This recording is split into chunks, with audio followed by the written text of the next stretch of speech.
Another observation, another inspiration coming out of the new schoolboy football season. I got right back to the argument again, where some players playing in this year's competitions whose talent level and potential, I feel, bigger than Manning Cup and the Costa Cup football.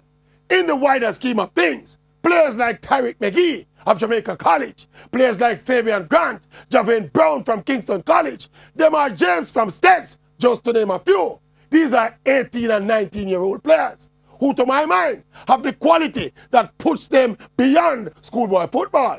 And that is why Jamaica not selling no young players anymore, because we have our best young ballers at a sellable age of play schoolboy football. Big clubs in Europe and elsewhere not buying no schoolboy baller. Them have to play big man football. Internationally, look at Kylian Mbappe from Monaco, now playing at PSG. His price tag is over £150 million at 18 years old. If this youth was in Jamaica, he would be coming off the bench for Jamaica College. But seriously, we love the Manning Cup, and we love the D Cup and the Flow Super Cup. We all want our school to win. But if we're serious about the business of football, the focus and priority of our best young players cannot be schoolboy football.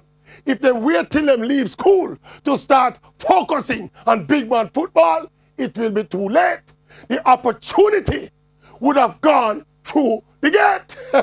Again, we're not talking about no little passport-sized picture. We're talking about the bigger picture. You understand? Bigger picture. You see? Bigger picture, not a little passport-sized picture.